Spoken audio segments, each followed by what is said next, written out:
Muy bien, mis amados hermanos, que el Señor me los bendiga a todos. He intitulado a mi mensaje de esta tarde, diferentes actitudes al recibir a Jesús. Diferentes actitudes al recibir a Jesús.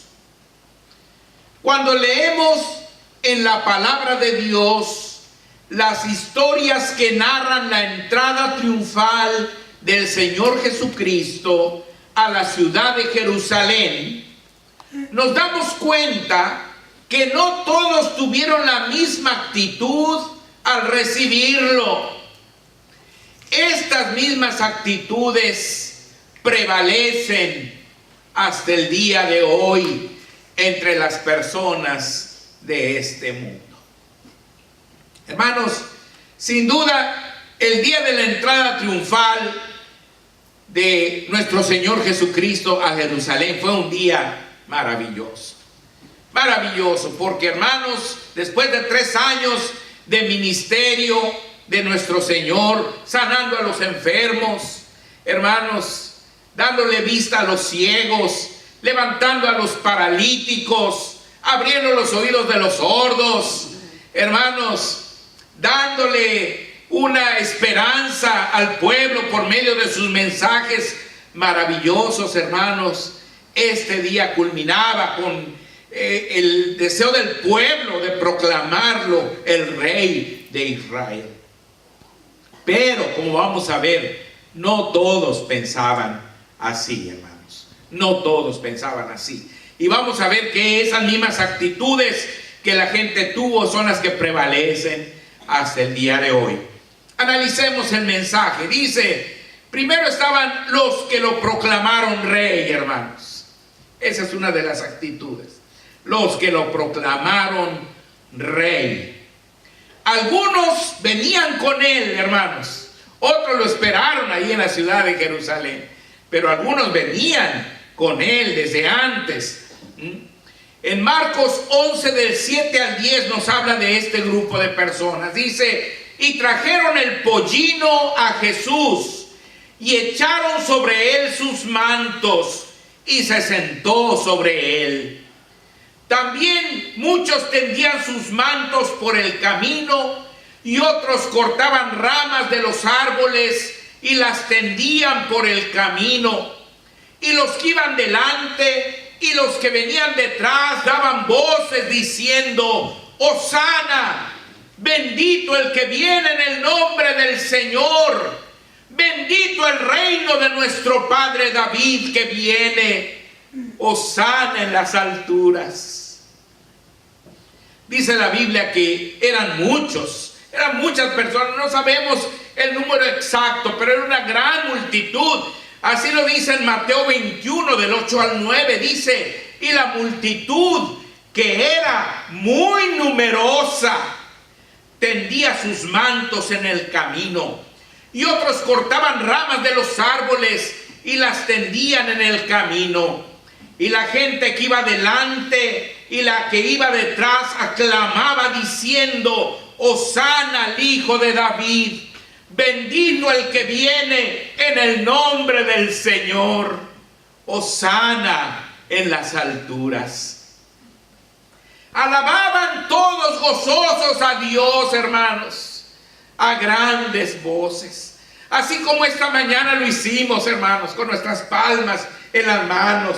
Aclamamos con todo nuestro corazón, ¿verdad? Dice, Hosana al Hijo de David, bendito el que viene en el nombre del Señor, el Rey de Israel. Decíamos hace rato en el canto, ¿verdad? Ellos alababan también gozosos a Dios a grandes voces. En Lucas 19, 35 al 38, así nos lo dice. Y lo trajeron a Jesús, y habiendo echado sus mantos sobre el pollino, subieron a Jesús encima, y a su paso se tendían sus mantos por el camino. Cuando llegaban ya cerca de la bajada del monte de los olivos, toda la multitud de los discípulos, gozándose, comenzó a alabar a Dios a grandes voces por todas las maravillas que habían visto, diciendo: bendito el Rey que viene en el nombre del Señor, paz en el cielo y gloria en las alturas. Los diferentes evangelistas, hermanos, nos narran este episodio. Y en todos vemos, hermanos, esa multitud gozosa, aclamándole Rey a nuestro Salvador. Esa multitud que proclamaba Rey a nuestro Señor, sin duda, en la actualidad nos representa a nosotros, los cristianos contemporáneos, que hemos hecho al Señor Jesucristo el Rey de nuestras vidas, y lo esperamos con sumo gozo para adorarlo por toda la eternidad. Ahora, pero no solamente lo recibieron sus discípulos, que venían tan contentos, hermanos. Había otro grupo, esos eran los fariseos. Los fariseos también estaban ahí presentes, hermanos. Los fariseos, hermanos, a ellos les parecía un gran error lo que decía y hacía el pueblo. Para ellos era un error lo que estaban haciendo con Jesús, hermanos. Y confrontaron al Señor Jesús. Fueron hasta donde Él estaba, hermanos, y lo confrontaron.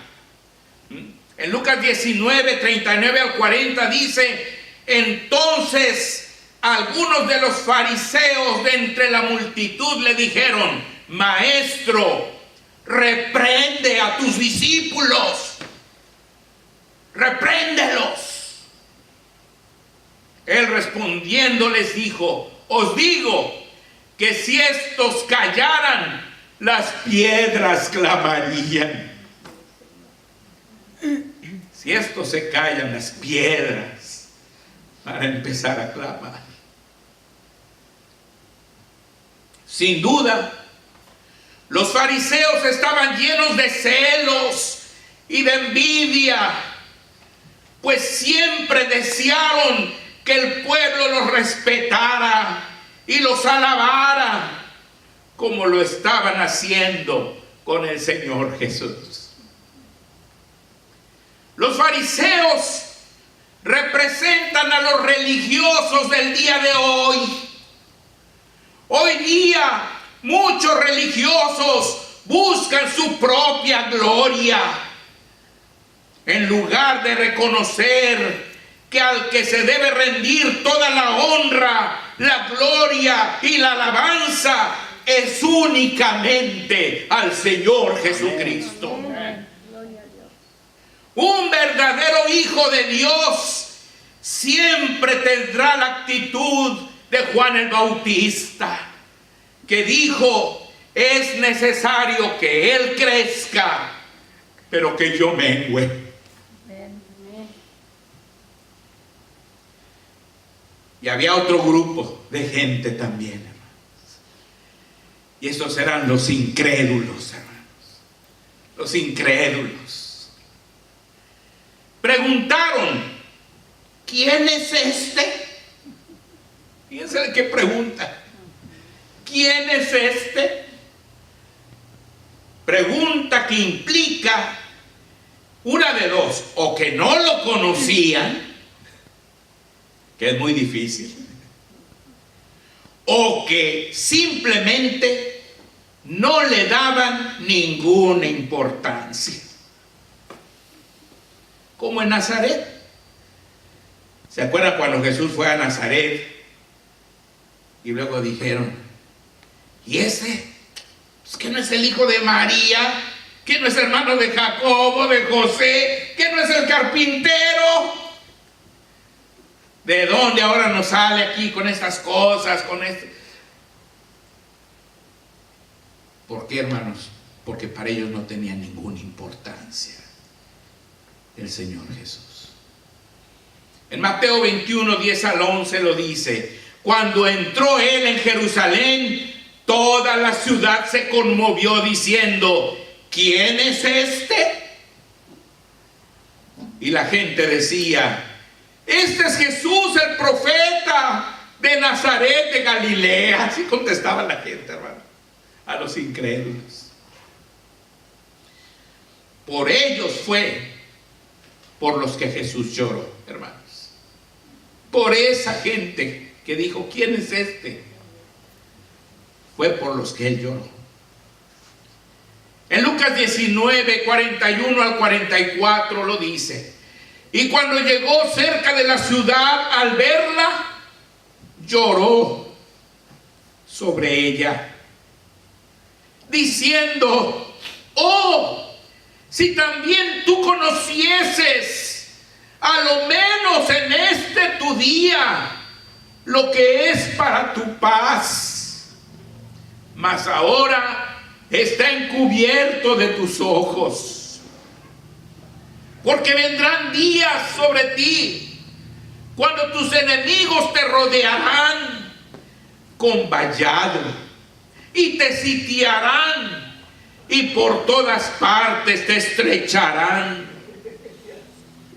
y te derribarán a tierra, y a tus hijos dentro de ti, y no dejarán en ti piedra sobre piedra, por cuanto no conociste el día de tu visitación. Qué tristes palabras del Señor. Esto lo dijo llorando, hermanos, llorando, porque sabía que ahí en la ciudad de Jerusalén, hermanos, había muchos incrédulos. Estaba llena de incrédulos, hermanos, de gente que habían oído muchas veces al Señor, pero que no habían creído en Él. Hermanos, un poco antes de este día, el Señor había dicho también de la ciudad de Jerusalén, en Lucas 13, del 34 al 35, Jerusalén, Jerusalén, que matas a los profetas y apedreas a los que te son enviados. ¿Cuántas veces quise juntar a tus hijos, como la gallina a sus polluelos debajo de sus alas, y no quisiste? He aquí, vuestra casa os es dejada desierta, y os digo que no me veréis hasta que llegue el tiempo en que digáis: bendito el que viene en el nombre del Señor. Otros hermanos seguían ignorando la enseñanza del Maestro. Unos decían: ¿quién es este? Otros seguían ignorando lo que Jesús les había enseñado. En Mateo 21, 12 al 13 dice: y entró Jesús en el templo de Dios, y echó fuera a todos los que vendían y compraban en el templo, y volcó las mesas de los cambistas y las sillas de los que vendían palomas, y les dijo: escrito está, mi casa, casa de oración será llamada, mas vosotros la habéis hecho cueva de ladrones. Hermanos, digo que ellos no habían hecho caso a las enseñanzas del Maestro, porque esta no era la primera vez que el Señor hacía eso. Mucho antes, hermanos, casi al principio de su ministerio, nuestro Señor había ido ahí mismo y había hecho lo mismo. Pero ellos seguían haciendo las cosas que ellos querían. En Juan 2, del 13 al 16, nos habla de la primera vez que Jesús fue al templo. Dice así: estaba cerca la Pascua de los judíos, y subió Jesús a Jerusalén, y halló en el templo a los que vendían bueyes, ovejas y palomas, y a los cambistas allí sentados. Y haciendo un azote de cuerdas, echó fuera del templo a todos, y a las ovejas y los bueyes, y esparció las monedas de los cambistas y volcó las mesas y dijo a los que vendían palomas: quitad de aquí esto y no hagáis de la casa de mi padre casa de mercado. Entonces se acordaron sus discípulos que está escrito: el celo de tu casa me consume. Eso había pasado mucho tiempo atrás, pero ahora llega Jesús y se encuentra otra vez el mismo cuadro, hermanos, y otra vez hizo lo mismo. Quiere decir que no le habían hecho ningún caso a lo que Jesús les había enseñado. Jesús no se estaba oponiendo al servicio que brindaban estos negociantes, sino a los abusos que cometían. El trabajo de estas personas era necesario, porque las personas no iban a traer sus animalitos para el sacrificio desde lejos, especialmente los que venían de países extranjeros. Pero los que vendían habían invadido el templo de Dios, convirtiéndolo en mercado. Además, ellos eran los que vendían más caro. Uno podía encontrar una paloma, un borreguito, algo, un animalito para el sacrificio afuera, más barato, pero ahí en el templo eran los más caros. Y eran los que pagaban más barato por las monedas extranjeras. Los que cambiaban, lo pagaban más barato. Por su parte, los sacerdotes no aceptaban los animales comprados afuera del templo, convirtiendo estas acciones en un negocio redondo. Literalmente habían hecho de la casa de Dios una cueva de ladrones, como se los dijo el Señor Jesús. Actualmente, hermanos, se organizan algunas actividades para recaudar fondos para propósitos nobles.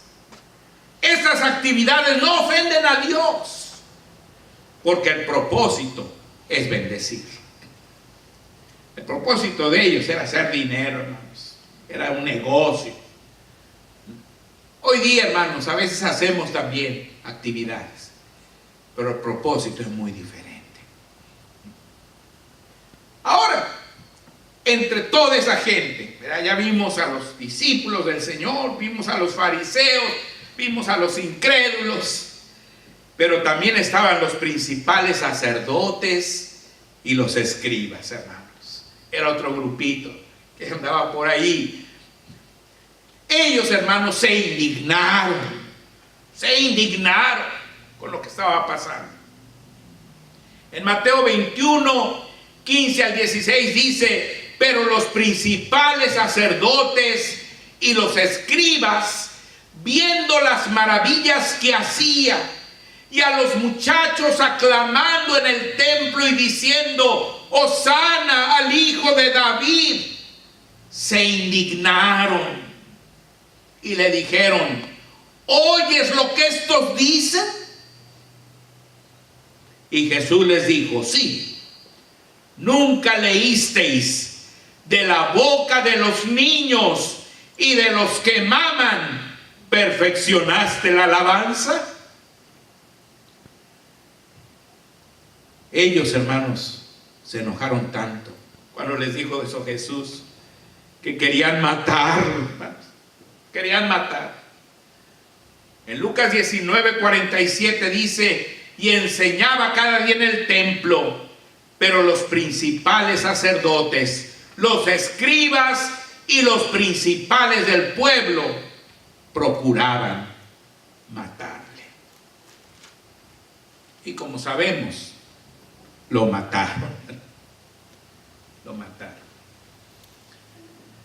Hoy día existen muchas clases de actitudes ante la inminente venida del Señor Jesucristo. Pero sin duda la predominante es la incredulidad y el rechazo. ¿Cuál es tu propia actitud ante la inminente venida de nuestro Salvador, hermano? ¿Cuál es tu actitud, hermana, ante la inminente venida de nuestro Salvador? Inminente quiere decir que en cualquier momento va a ocurrir. El Señor Jesús claramente dijo que otra vez diremos las mismas palabras que se dijeron en Jerusalén el día de la entrada triunfal. Jesús dijo: Jerusalén, Jerusalén, que matas a los profetas y apedreas a los que te son enviados. ¿Cuántas veces quise juntar a tus hijos como la gallina junta sus polluelos debajo de sus alas, y no quisiste? He aquí, vuestra casa os es dejada desierta, porque os digo que desde ahora no me veréis hasta que digáis: bendito el que viene en el nombre del Señor. ¿Serás tú uno de los que proclamará rey a nuestro Salvador? ¿Serás tú uno de los que lo va a esperar así con su palma y le vas a decir: Hosana al Hijo de David? Bendito el que viene en el nombre del Señor. Hosana en las alturas. Le dejarás realizar su entrada triunfal en tu propia vida. De eso dependerá tu eternidad. Hermanos, yo creo que la mayoría de la gente, cuando Jesús aparezca en las nubes, va a decir: ¿quién es ese? ¿Quién es este? Y quizás muchos se van a indignar, se van a enojar. Pero tú y yo, espero que estemos entre los que lo vamos a recibir. Amén. Con gran gozo y gratitud. Y con nuestro corazón abierto y lleno de amor. Amén. Que Dios me los bendiga, hermanos. Gracias.